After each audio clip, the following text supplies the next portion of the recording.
अब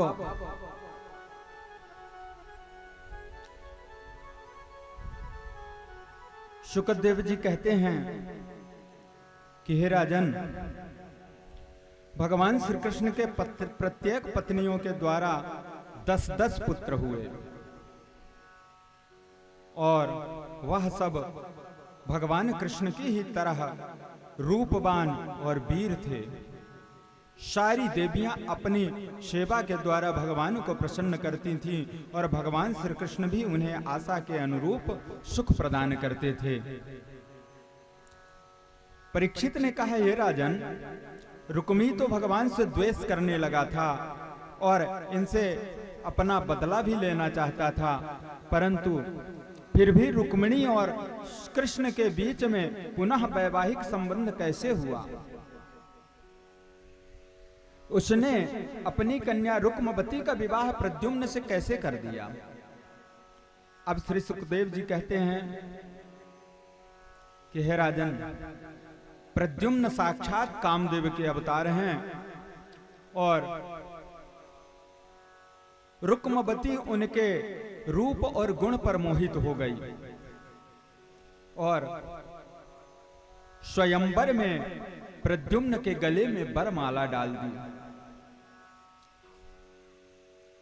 और प्रद्युम्न जी ने अपने साहस के द्वारा अकेले ही समस्त राजाओं को जीत करके और रुक्मवती को हरण करके ले आए और रुक्मी ने अपनी बहन को प्रसन्न करने के लिए प्रसन्नता पूर्वक अपनी बेटी का ब्याह प्रद्युम्न के साथ कर दिया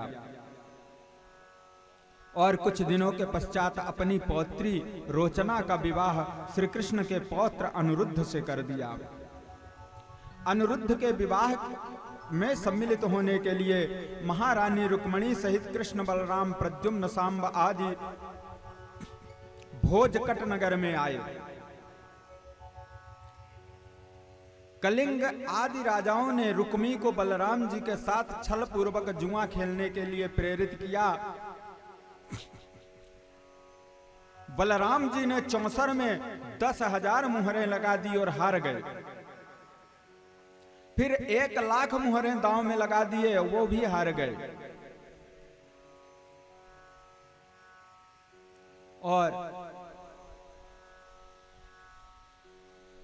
दोबारा 5,00,000 मुहरें लगाई और पांसा मारा और बलराम जी जीत गए। पर रुक्मी कहने लगा, नहीं, तुम्हारी जीत नहीं हुई है, जीत तो मेरी हुई है। अरे तुम ग्वाल बाल वन में भटकने वाले, गैया चराने वाले, तुम लोग चौसर खेलना क्या जानो कि कैसे दांव लगाया जाता है। और बलराम जी क्रोधित हो गए और अपने मुदगर के प्रहार से रुक्मी को वहीं पर मार दिए और सहायक राजाओं को भी दंडित किया और रोचना को लेकर के द्वारिकापुरी आ गए। महाराज परीक्षित ने कहा, भगवान, मैंने सुना है भगवान शंकर और द्वारिकाधीश के बीच में भी युद्ध हुआ था, वह कैसे और क्यों हुआ? कृपया उसको भी विस्तार पूर्वक बतलाइए। श्री सुखदेव जी कहते हैं, हे राजन, हमने महादानी राजा बलि की कथा तुमको बतलाया था, जिससे वामन भगवान ने समस्त पृथ्वी का दान ले लिया था। तस्यौरसः सुतो बाणः शिव भक्ति सदा रतः, मान्यो बदान्यो धीमांश्च सत्यसंधो दृढ़व्रता। उसके 100 पुत्रों में ज्येष्ठ पुत्र बाणासुर, जो भगवान शिव का परम भक्त था और साथ ही सत्य प्रतिज्ञ भी था, और बाणासुर के 1000 भुजाएं थी, इसलिए उसको सहस्रार्जुन भी कहा जाता था।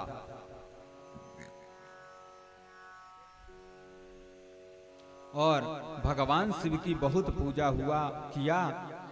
जब भगवान शिव प्रसन्न होकर के बोले, बाणासुर वरदान मांगो, तब बाणासुर ने कहा, हे भोलेनाथ, आप मेरे नगर की रक्षा करते हुए इस नगर में निवास करें। एक दिन बाणासुर भगवान शिव से ही कहने लगा कि हे शिव, हे भोलेनाथ, मेरे योग्य इस संसार में कोई भी योद्धा नहीं दिखता है, और मैं अपने भुजाओं की खुजलाहट कहां दूर करने जाऊं, इसलिए हे प्रभु आपसे ही दो दो हाथ हो जाए। भगवान शिव ने कहा, मूर्ख बाणासुर, सुन ले, तेरे भुजाओं की खुजलाहट दूर हो जाएगी जिस दिन मेरा यह दिया हुआ जो ध्वज है ना, यह टूट करके जिस दिन गिरेगा, उसी दिन मेरे सदृश योद्धा तेरे से युद्ध करेगा और तेरे भुजाओं की खुजलाहट दूर कर देगा। और बाणासुर की एक कन्या थी जिसका नाम था उषा, और उषा ने स्वप्न में अनिरुद्ध जी को देखा।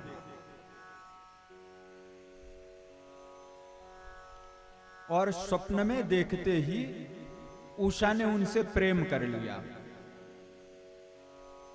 और अपनी सखी चित्रलेखा से कहती है कि हे सखी, स्वप्न में मैंने एक पुरुष को देखा है, मैं अपना मन उसे दे चुकी हूं, मैं उससे विवाह करना चाहती हूं। हे सखी, तू कुछ उपाय कर जिससे उस पुरुष का मेरा मिलन हो जाए। और चित्रलेखा को अपना स्वप्न सुनाया, और चित्रलेखा जो है चित्रकला में बड़ी निपुण थी, भारत के समस्त राजाओं के चित्र बना डाली। उषा ने मना कर दिया, इनमें से कोई नहीं है। तब भगवान कृष्ण का चित्र बनाती है, और जैसे ही भगवान कृष्ण का चित्र बनाती है ना, उषा ने अपने सिर पर पल्लू ढक लिया। कहती है कि ये तो नहीं है, लेकिन इन्हीं के जैसे हैं। फिर उन्होंने प्रद्युम्न का चित्र बनाया। प्रद्युम्न का चित्र बनाया तो वह सकुचा जाती हैं, ये भी नहीं है लेकिन इन्हीं के जैसे हैं। फिर उन्होंने अनिरुद्ध का चित्र बनाया, और जैसे ही अनिरुद्ध का चित्र बनाया, उषा हर्षित हो गई। हाँ सखी, यही पुरुष है, यही पुरुष है, इसे मैं प्राप्त करना चाहती हूं। चित्रलेखा ने कहा, हे बहन, चिंता मत कर, तुम्हारा चितचोर त्रैलोक्य में कहीं भी होगा ना, मैं उसे लेकर के आऊंगी और तुम्हारी अभिलाषा को पूर्ण करूंगी। और अपनी माया से चित्रलेखा द्वारिका के महलों में सोए हुए अनिरुद्ध को पलंग सहित शोणितपुर लेकर के आ गई। अब उषा और अनिरुद्ध प्रेम पूर्वक बाणासुर के उसी महल में रहने लगे। और बाणासुर के सैनिकों ने उषा और अनिरुद्ध की आवाज कक्ष से सुनी। जाकर के बाणासुर को बताते हैं, हे राजन, आपके महल में कोई पुरुष है, राजकुमारी उषा के कक्ष में है, और यह दोनों प्रेमालाप की बातें करते रहते हैं। और जैसे ही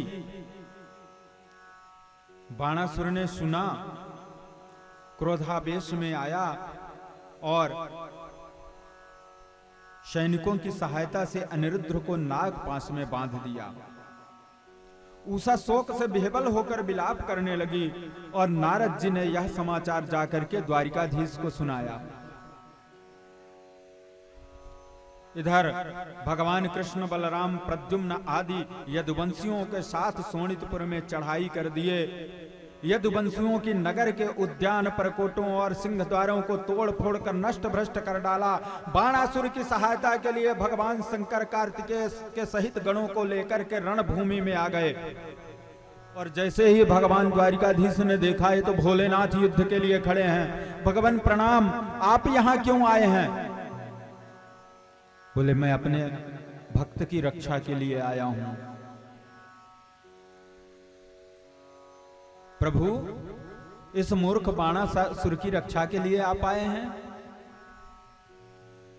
शिव जी ने कहा, देखो मूर्ख हो चाहे जैसा भी हो, आखिर है तो मेरा भक्त, और मैंने उसे वचन दिया है कि महाराज मैं उसकी सुरक्षा करूंगा।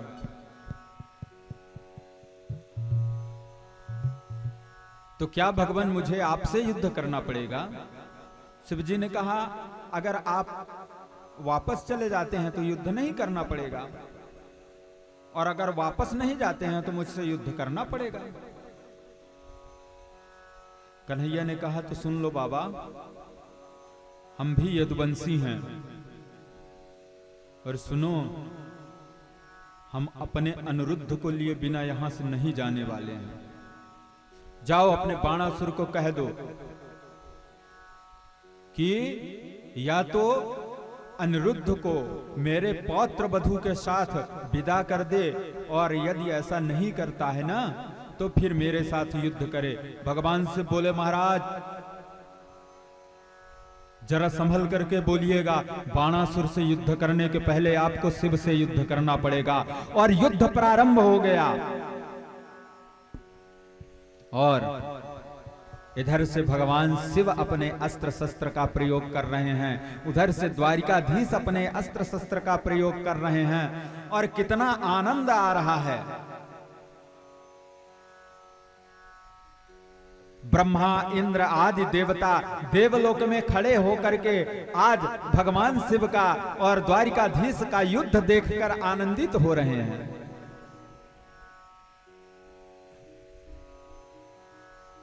भगवान द्वारिकाधीश ने शिव जी के गणों को अपने बाणों की वर्षा से खदेड़ दिया, और इधर भगवान शिव भी अनेक शस्त्रों से प्रयोग करके भगवान कृष्ण को विचलित करने का प्रयास किया, और भगवान श्री कृष्ण ने जिह्वास्त्र से भगवान शिव को मोहित कर दिया। भगवान शिव जम्हाई लेते हुए युद्ध से विरत हो गए, और प्रद्युम्न ने बाणों की वर्षा से कार्तिकेय को घायल कर दिया। बलराम जी ने अपने मूसल के प्रहार से कुंभांड और कूर्पकर्ण को अचेत कर दिया, और जैसे ही ये स्तुति बाणासुर ने देखा, भगवान द्वारिकाधीश पर आक्रमण कर दिया, और 500 धनुषों से 1000 बाण एक साथ चलाए। भगवान श्री कृष्ण ने उसके सब धनुष ही काट डाले, सारथी और घोड़ों को मारकर जोरों से शंखनाद किया, और कोटरा देवी बाणासुर की माता थी। भगवान ने अपने सुदर्शन का प्रयोग किया और बाणासुर के 9,998 हाथों को काट डाला। कोटरा देवी नग्न अवस्था में आकर के कृष्ण के सामने खड़ी हो गई, और इस अवस्था में उस देवी को देखकर भगवान ने मोह फेर लिया, और बाणासुर अपने महल को भाग गया। भगवान शिव ने भूत ज्वर छोड़ा, भगवान कृष्ण ने वैष्णव ज्वर छोड़ा। वैष्णव ज्वर से पीड़ित होकर माहेश्वर ज्वर भगवान श्री कृष्ण से प्रार्थना करने लगा। नमामि त्वानंत शक्तिं परेशं सर्वात्मानं केवलं ज्ञाप्तिमात्रं विश्वोत्पत्तिस्थान संरोध हेतु तत्तद् ब्रह्म ब्रह्मलिंग प्रशांतम। हे प्रभु, आपकी शक्ति अनंत है, आप ब्रह्मादि देवताओं के भी ईश्वर हैं, जगत के उत्पत्ति स्थिति और लय के कारण हैं। आप लोक की रक्षा के लिए दैत्यों का संहार करते हैं, आपके इस प्रचंड ज्वर से मेरी रक्षा करिए। और भगवान श्री कृष्ण बोले, हे त्रिशिरा, मैं तुमसे प्रसन्न हूँ, मेरे ज्वर से निर्भय हो जाओ। माहेश्वर ज्वर ने उन्हें प्रणाम किया। इतने में रथ पर सवार होकर बाणासुर फिर युद्ध के लिए आ गया और बाणों की वर्षा करने लगा। भगवान कृष्ण ने अपने चक्र से उसकी भुजाएं काटना प्रारंभ किया और भगवान शिव कृष्ण के पास जाकर के स्तुति करने लगे। हे प्रभु, आप वेद के ज्योति स्वरूप हैं, आप ही विराट पुरुष हैं, आपका अवतार धर्म की रक्षा के लिए हुआ है, समस्त प्राणी आपकी ही माया के वशीभूत हैं, स्त्री पुत्र पर आसक्त होकर के आपको भूल जाते हैं। हे प्रभु, बाणासुर मेरा अनन्य भक्त है, आप इसे प्रहलाद के समान अभयदान प्रदान करें। और भगवान श्री कृष्ण प्रसन्न हो जाते हैं, कहने लगे, हे भगवान, आपकी जो इच्छा थी उसे मैंने पूर्ण कर दिया है। अब मैंने प्रहलाद को वचन दिया था, इसलिए मैं इसे इसकी 7 पीढ़ी तक नहीं मार सकता। इसके 21 पीढ़ियों को अभयदान दिया है मैंने। ये भगवान की यह वाणी सुनकर निर्भय होकर भगवान को बाणासुर ने प्रणाम किया और अपनी पुत्री उषा को अनिरुद्ध के हाथों समर्पित कर दिया। प्रेम से बोलिए द्वारिकाधीश भगवान की जय।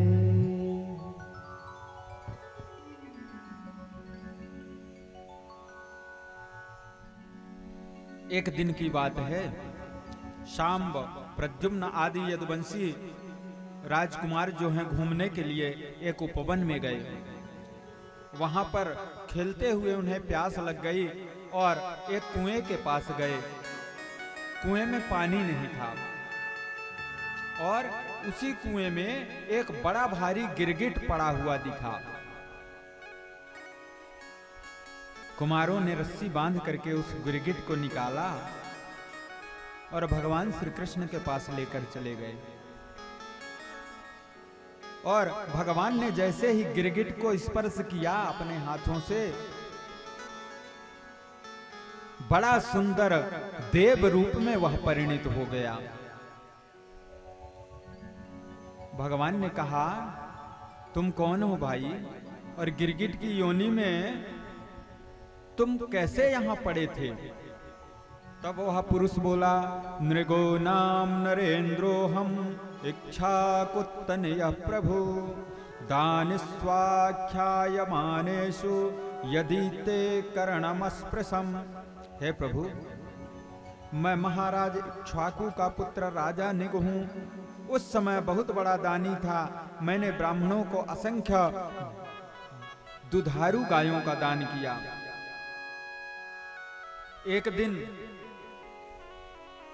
मैंने एक गाय को एक ब्राह्मण को दान किया और वह गाय भाग करके पुनः आकर के मेरे गौशाला में गायों में सम्मिलित हो गई और उसी गाय को मैं दूसरे ब्राह्मण को दान कर दिया। और जिसे पहले दान किया था ना, वह ब्राह्मण खोजते खोजते मेरे राजसभा में आ गया और कहने लगा, हे राजन, यह गाय तो आप मुझे दान कर चुके हो, इस गाय को मैं ले जाऊंगा। और दूसरे ब्राह्मण ने कहा, हे राजन, अभी अभी आपने मुझे इस गाय का संकल्प दिया था। मैंने बहुत समझाया दोनों ब्राह्मणों को कि आप लोग एक नहीं 10-10 गायें ले लो, परंतु इस प्रकार का झगड़ा मत करो। परंतु वह दोनों ब्राह्मण नहीं माने। हे राजन, मैं लूंगा तो यही गाय लूंगा। दोनों ब्राह्मणों का यह जिद हो गया और दोनों ब्राह्मण बारी बारी से पूछते हैं, हे राजन, आपने कल मुझे यह गाय दान की थी ना? और मैं सिर हिला देता था, हाँ। और दूसरा ब्राह्मण कहता था, हे राजन, आपने अभी अभी मुझे संकल्प किया ना? फिर मैं सिर हिला देता था और मैं कोई निर्णय लेने में असक्षम हो गया। तब दोनों ब्राह्मणों ने कुपित होकर के मुझे श्राप दे दिया कि हे राजन, तुम बार बार गिरगिट के जैसे सिर हिलाते हो और कोई निर्णय लेने में असक्षम हो, इसलिए तुम गिरगिट हो जाओ। और उन ब्राह्मणों के श्राप के कारण जब मैं मृत्यु को प्राप्त हुआ तो मुझे यमपुरी ले जाया गया। यमराज ने कहा कि हे राजन, तुम पहले पाप का फल चाहते हो कि पुण्य का फल चाहते हो? और मैंने यमराज से कहा कि हे धर्मराज, मुझे पहले पाप का फल दे दीजिए, और उसी के फल स्वरूप मैं गिरगिट की योनि को प्राप्त किया हूं, और आपके पावन स्पर्श से मैं आज धन्य हो गया, मैं पावन हो गया। और भगवान की प्रदक्षिणा करके राजा नृग दिव्य विमान पर आरूढ़ होकर के भगवान के लोक को चले गए। और जब राजा नृग की ये स्थिति भगवान ने देखा तो अपने पुत्रों और पौत्रों को बुला करके समझाते हैं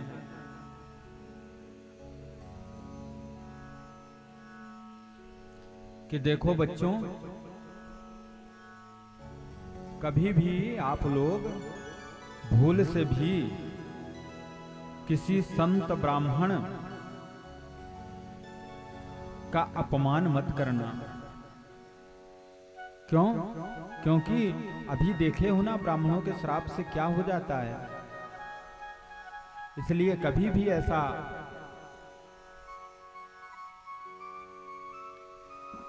मत करना।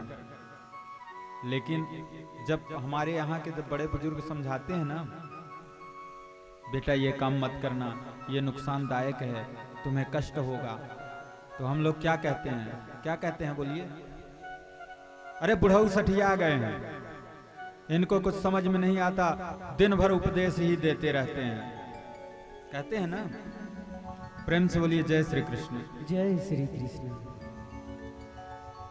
आज द्वारिकाधीश भी अपने पुत्रों पौत्रों को समझा रहे हैं, और वो लोग ये सोच करके कि अब ये वृद्ध होते जा रहे हैं ना, इनके मन में भय आते जा रहा है। अरे हम लोग इतने 60,000 यदुवंशी हैं, हमारा कौन क्या बिगाड़ लेगा?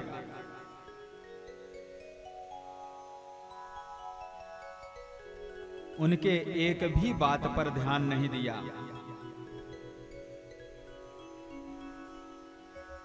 द्वारिकाधीश ने यहां तक के कह दिया कि देखो भाई, हमारे यदुवंशियों में से कोई उदंडता करेगा तो उसके पक्ष में मैं नहीं रहूंगा, उसका साथ नहीं दूंगा, बल्कि उसे दंड मैं अपने हाथों से दूंगा।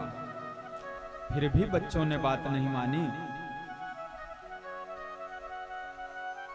और इतना समझा करके भगवान श्री कृष्ण चले गए। सुखदेव जी कहते हैं, हे राजन, बलभद्र कुरुश्रेष्ठ भगवान रथमास्थिता सुहृद्य दृक्षुरुत्कंठा प्रययौ नंद गोकुलम। एक बार बलराम जी के मन में बड़ी उत्कंठा जगी कि मैं अपने ब्रजवासी गोपियों को देख करके आऊं। और बलराम जी ब्रज में पहुंच गए।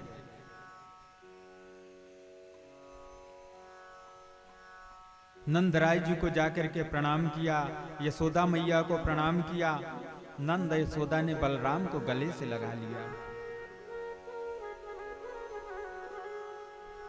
ग्वाल वालों ने कहा, बलराम जी, अब तो आप लोग द्वारिकाधीश हो गए हो, क्या हम लोगों की भी कभी याद आती है?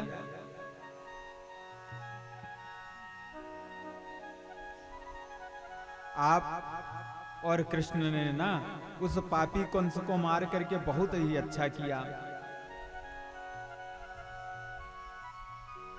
और बलराम जी ग्वालों की बातें सुनते हुए और तिरछी चितवन से उन गोपियों को निहारते हैं। और गोपियों ने जैसे ही देखा कि इन्हीं तिरछी चितवन से कन्हैया हम लोगों को मोहित कर लेता था, सारी गोपियां निहाल हो गईं और बोली, बलभद्र जी, ब्रज की गोपी और ग्वालों के प्राण वल्लभ सकुशल तो है ना? क्या कभी हमारा श्याम सुंदर हम लोगों को भी याद करता है? क्या हमने उनकी जो सेवा की थी उसका कुछ याद है उसे? अरे हम गांव के गंवारों को वो क्यों याद करेगा? वो इतना बड़ा द्वारिका का द्वारिकाधीश जो बन गया है। दूसरी सखी ने कहा, अरे सखी, उस छलिए का नाम मत लेना, जिसने हमारे साथ छल किया है उसका तो नाम लेना भी बेकार है। जब वह अपने दिन हमारे बिना काट सकता है तो हम भी अपने दिल पर पत्थर रख करके उसके बिना अपना जीवन बिता लेंगे।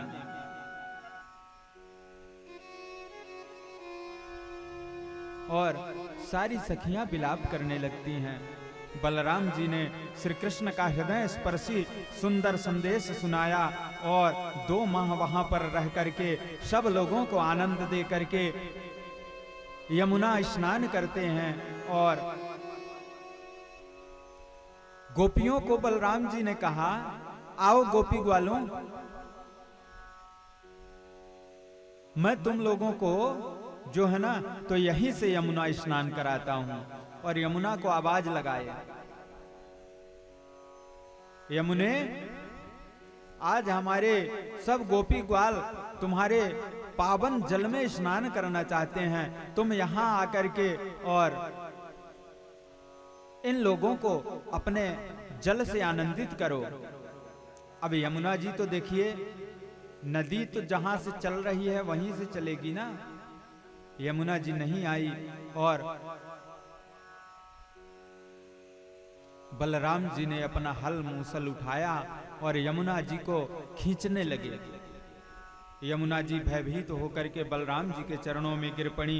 हे महाबली बलराम जी, अभिमान के कारण मैं आपके पराक्रम को नहीं जान पाई थी। आप तो स्वयं शेषा बता रहे हैं, सारी पृथ्वी को अपने शरीर शीश पर धारण करते हैं। मैं आपकी शरण हूं, मेरे अपराध को क्षमा करें।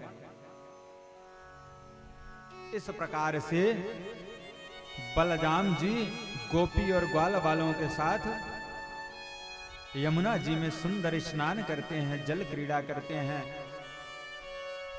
और बलराम जी ने सुंदर नीलांबर धारण करके और गोपियों को सुख प्रदान किया है। यह कथा श्री सुखदेव जी ने परीक्षित को सुनाई।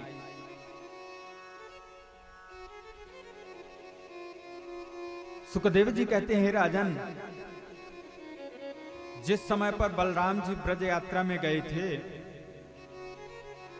तो एक करुष देश का अज्ञानी राजा पौंड्रक था। कृष्ण के पास संदेशा भेजा, सुनो द्वारिकाधीश, वासुदेव केवल और केवल संसार में मैं हूं। अपने आप को वासुदेव कहना बंद कर दो। लोगों से वासुदेव बने फिरते हो और अपने आप को भगवान कहने लगे हो। अगर तुम्हें वासुदेव बनने का इतना ही शौक है ना तो आकर के मुझसे युद्ध करो। मंद बुद्धि पौंड्रक का यह संदेश सुनकर सारे सभासद हंसने लगे। श्री कृष्ण ने दूत से कहा, हे दूत, तुम जाकर के पौंड्रक से कहना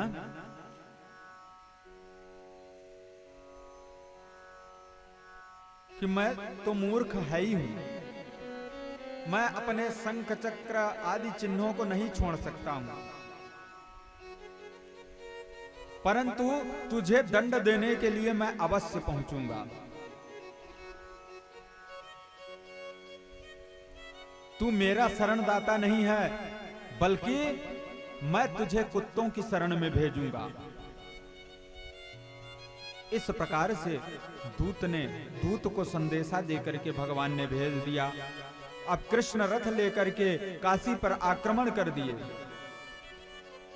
आक्रमण का समाचार सुनकर के पौंड्रक 2 अक्षौहिणी सेना लेकर नगर से बाहर आ गया। उसका मित्र काशीराज भी 3 अक्षौहिणी सेना लेकर के आ गया। पौंड्रक ने भी शंख चक्र गदा नकली लगाया था ना, हृदय में बनावटी कौस्तुभ मणि धारण किया हुआ था, रेशमी पीले वस्त्र धारण किया हुआ था, अपने रथ पर गरुड़ का चिन्ह बनाया हुआ था। उसका यह बनावटी रंगमंच पर आए हुए किसी अभिनेता जैसा लग रहा था। अपने समान वेशभूषा देखकर श्री कृष्ण जी खिलखिलाकर हंस पड़े। तब शत्रुओं ने अनेकों अस्त्रों शस्त्रों से भगवान पर प्रहार किया। भगवान श्री कृष्ण ने भी अपने शंख चक्र गदा आदि का प्रयोग करके उनकी चतुरंगिनी सेना को नष्ट कर दिया। इधर कृष्ण ने कहा, मूर्ख पौंड्रक, तूने दूत से कहलवाया था कि मेरे चिन्ह को छोड़ दो, तूने अपना झूठा वासुदेव नाम रख लिया है। अब मैं तुझसे युद्ध हारने के बाद ही तेरी शरण ग्रहण करूंगा।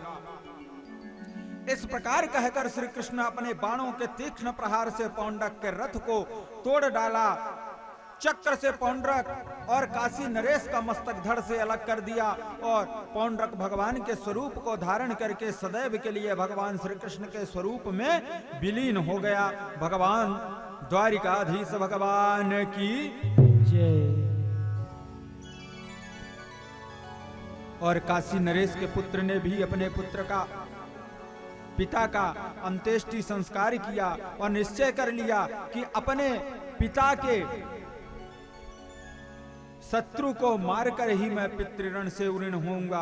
भगवान शंकर की आराधना करके सुदक्षिणा ने शिव जी से पूछा कि मेरे पितृघाती के वध का उपाय आप बतलाइए।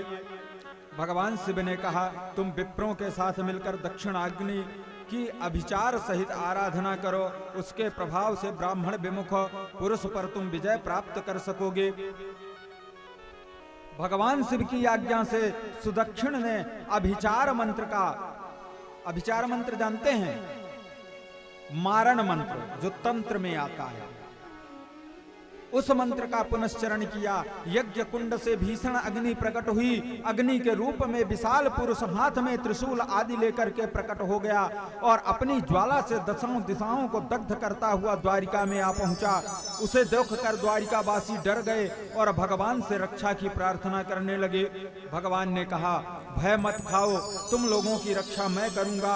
और सुदर्शन को आज्ञा देकर भेजा। सुदर्शन चक्र के प्रभाव से कृत्यारूप अग्नि का मुख टूट गया, उसका तेज नष्ट हो गया। वह अग्नि काशी आकर ऋतुजों के साथ सुदक्षिण को भी जला करके भस्म कर दिया और सुदर्शन चक्र ने समस्त काशी को जला करके भस्म कर दिया और वापस द्वारिका लौट आया। इस प्रकार से भगवान ने इस लीला को भी संपन्न किया। प्रेम से बोलिए द्वारिकाधीश भगवान की जय। और एक द्विविद नाम का बानर था जो भगवान राम के सेना में सेनापति था। द्विविद मयंद नील नल अंगद गद विकटासी, दधिमुख के हरिन सठ सठ जाम बंत बलरासी। ये प्रमुख सेनापति थे। और द्विविद नाम का बानर भौमासुर के का साथ होने के कारण उसकी मति बिगड़ गई थी। कहते हैं ना कि जैसी संगत वैसी बुद्धि। जिस प्रकार से लोगों का आप साथ करेंगे ना, आपकी बुद्धि नहीं भी बिगड़ी है और अगर बुरे लोगों का साथ कर लिए तो अवश्य ही आपकी बुद्धि बिगड़ने लगेगी। इसीलिए कहते हैं कि अच्छे लोगों का साथ करिए, बुरे लोगों का साथ छोड़िए।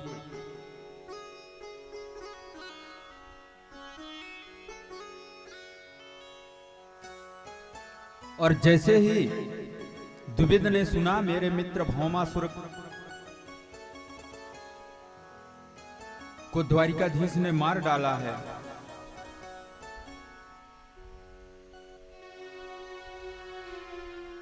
और वह द्वारिका की हुई नष्ट करने पर उतारी हो गया।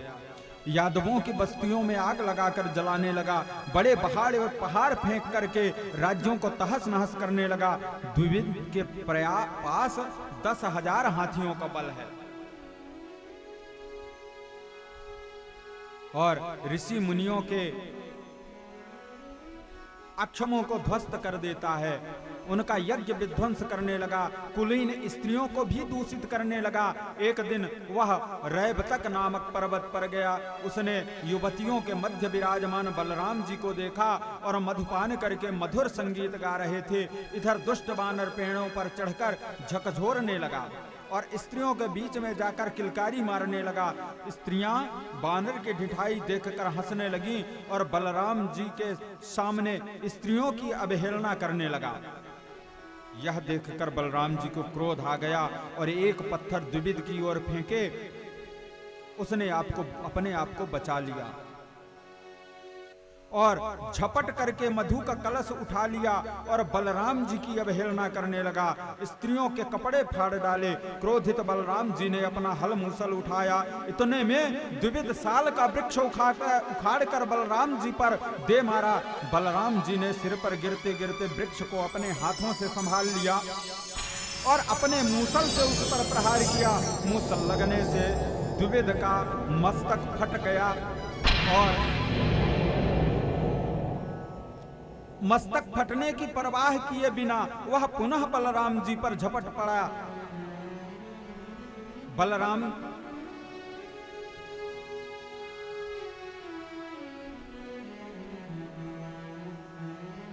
बलराम जी के तरफ वृक्ष उखाड़ उखाड़ कर फेंकने लगा और बलराम जी पर चट्टानों की वर्षा करने लगा और बलराम जी ने मूसल से चट्टानों को भी चूर चूर कर दिया और द्विविद बलराम जी की ओर झपटा और उनकी छाती पर घूंसे का प्रहार कर दिया। हल मूसल रखकर बलराम जी ने द्विविद की पीठ पर अपने दोनों हाथों से प्रहार किया और वह बानर खून उगलता हुआ पृथ्वी पर गिर पड़ा। इस प्रकार से बलराम जी ने द्विविद नामक बानर का उद्धार कर दिया। प्रेम से बोलिए बलभद्र भगवान की जय हो। जामवंती के पुत्र जो सांब थे ना, बड़े वीर थे। उन्होंने अकेले ही दुर्योधन की पुत्री लक्ष्मणा का हरण कर लिया। कौरवों को बड़ा क्रोध हुआ। उन्हें पकड़ने कर्ण, सल, भूरिश्रवा, यज्ञ केतु और दुर्योधन आदि वीर चले। जब सांब ने देखा कि धृतराष्ट्र के पुत्र मेरा पीछा कर रहे हैं, तब वे एक सुंदर धनुष लेकर रणभूमि में डट गए। कौरवों ने बाणों की वर्षा प्रारंभ कर दी और सांब ने 6 वीरों पर एक एक बाण का प्रहार किया। उन वीरों ने सांब को रथहीन कर दिया और उन्हें पकड़ करके बांध लिया। लक्ष्मणा सहित सांब को लेकर हस्तिनापुर आ गए। और देखिए नारद जी जो है ना, तो उस समय के समाचार पत्र थे। आज छोटी सी भी कोई घटना हो जाती है ना, तुरंत न्यूज वाले पहुंच जाते हैं और न्यूज को बड़ा बढ़ा चढ़ा करके बताते हैं ना। तो सबसे बड़े पत्रकार तो नारद जी हैं। तुरंत द्वारिका पहुंच गए और द्वारिकाधीश से कहने लगे,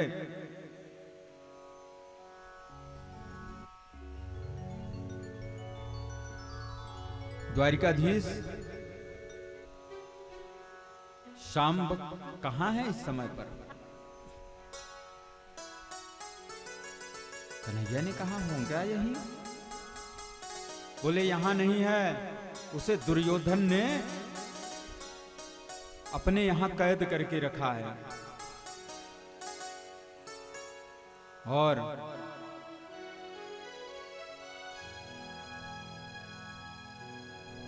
बलराम जी स्वयं रथ पर सवार होकर के हस्तिनापुर के लिए चल दिए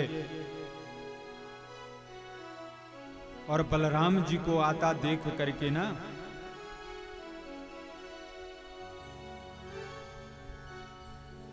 दुर्योधन को सूचना भिजवाए। मूर्ख दुर्योधन,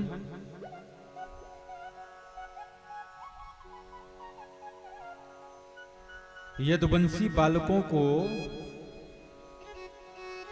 कारागार में बंद कर दिया है। शीघ्र ही उसे बंधन मुक्त करके मेरे पास भेज, नहीं तो आज मैं पूरे हस्तिनापुर को तहस नहस कर डालूंगा। और दुर्योधन भयभीत हो जाता है, चूंकि बलराम के बल को दुर्योधन जानता है।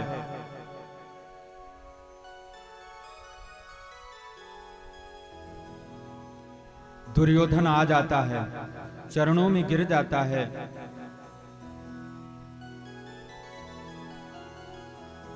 बलराम जी ने कहा, दुर्योधन सुनो, तुम हमारे पुराने रिश्तेदार हो, इसलिए तुमको समझा रहा हूं। तुमने हमारे शांब को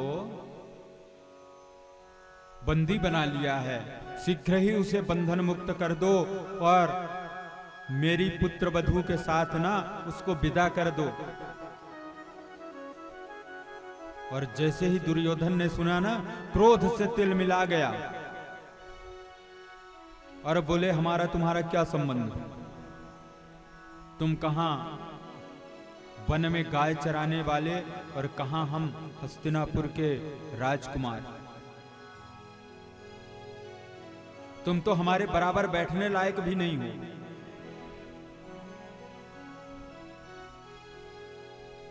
अरे इन यदुवंशियों को तो ऐसा मारना चाहिए कि धरती यादव विहीन हो जाए। हमारी ही कृपा पे पलने वाले ये यदुवंशी हम पे ही हुक्म चलाना प्रारंभ कर दिए हैं।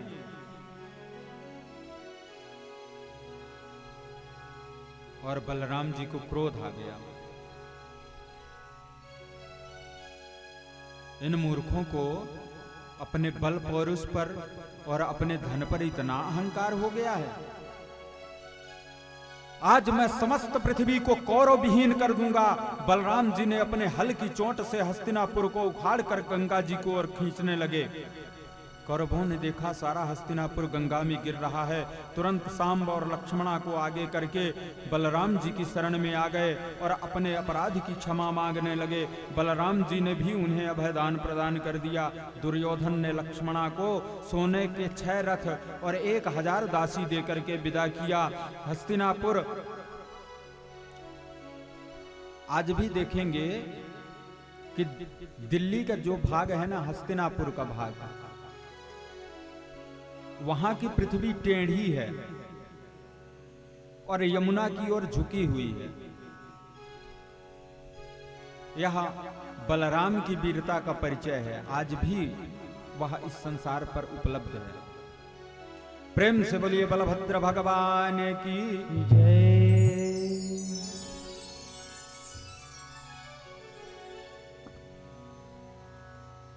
अब श्री सुखदेव जी कहते हैं,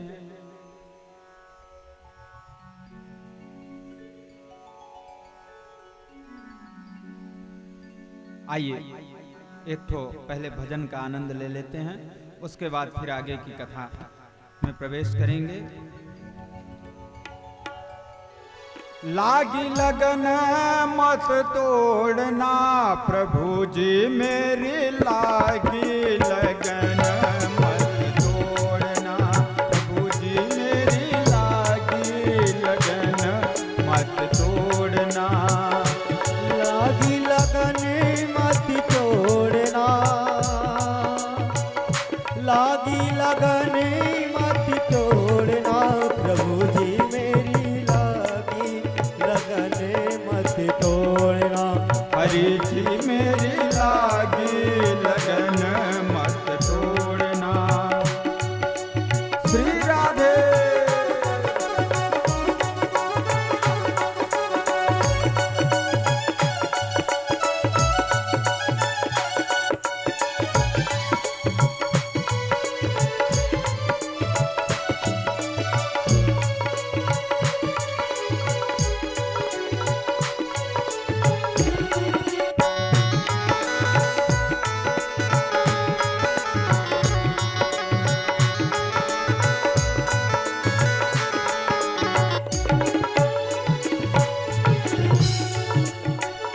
गहरी नदिया नाव पुरानी, गहरी नदिया नाग पुरानी, गहरी नदिया नाव पुरानी, गहरी नदिया नाव पुरानी, गहरी नदिया नाव पुरानी, गहरी नदिया नाव पुरानी, गहरी नदिया नाव पुरानी, गहरी नदिया नाव पुराने। बीच भंवर मत छोड़ना हो, बीच भंवर मत छोड़ना हो बीच भंवर मत छोड़ना, बीच भंवर मत छोड़ना। प्रभु जी मेरी लागी लगन मत तोड़ना, प्रभु जी मेरी लागी लगन मत तोड़ना, प्रभु जी मेरी लागी लगन मत तोड़ना। लागी लगन मत तोड़ना मेरे श्याम, लागी लगन मत तोड़ना, हरि जी मेरी लागी लगन मत तोड़ना, हरि जी मेरी लागी लगन मत तोड़ना। श्री राधे।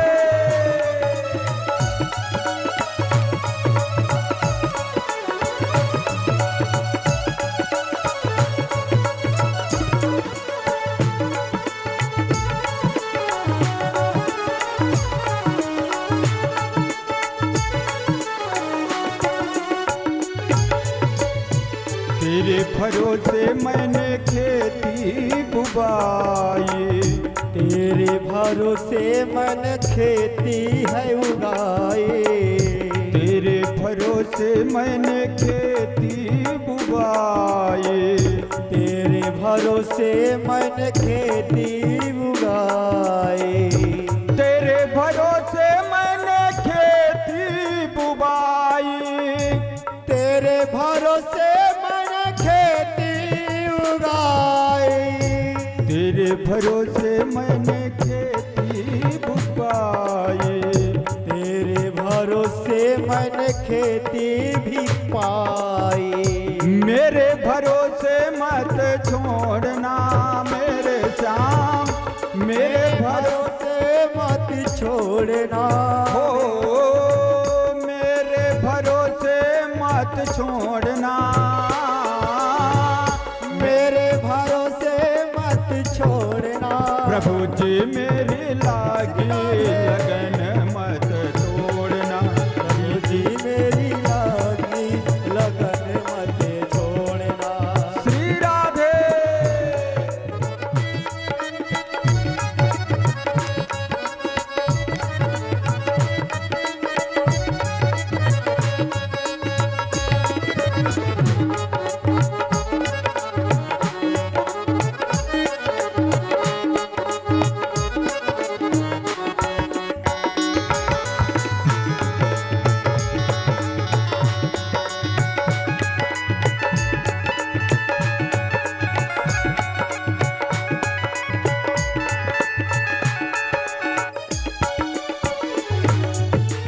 तू ही मेरा सेठ और तू ही साहूकार है, तू ही मेरा सेठ और तू ही साहूकार है। तू ही मेरा सेठ और तू ही साहूकार है, तू ही मेरा सेठ और तू ही साहूकार है। तू ही मेरा सेठ और तू ही साहूकार है, तू ही मेरा सेठ और तू ही साहूकार है। तू ही मेरा सेठ और तू ही साहूकार है, तू ही मेरा सेठ और तू ही साहूकार है। ब्याज पे ब्याज मत जोड़ना मेरे श्याम, ब्याज पे ब्याज मत जोड़ना हो, ब्याज पे ब्याज मत जोड़ना, ब्याज पे ब्याज मत जोड़ना। प्रभु जी मेरी लागी लगन मत तोड़ना, प्रभु जी मेरी लागी लगन मत तोड़ना। लागी लगन मत तोड़ना मेरे श्याम, लागी लगन मत तोड़ना। प्रभु जी मेरी लागी लगन मत तोड़ना, हरि जी मेरी लागी लगन मत तोड़ना। श्री राधे।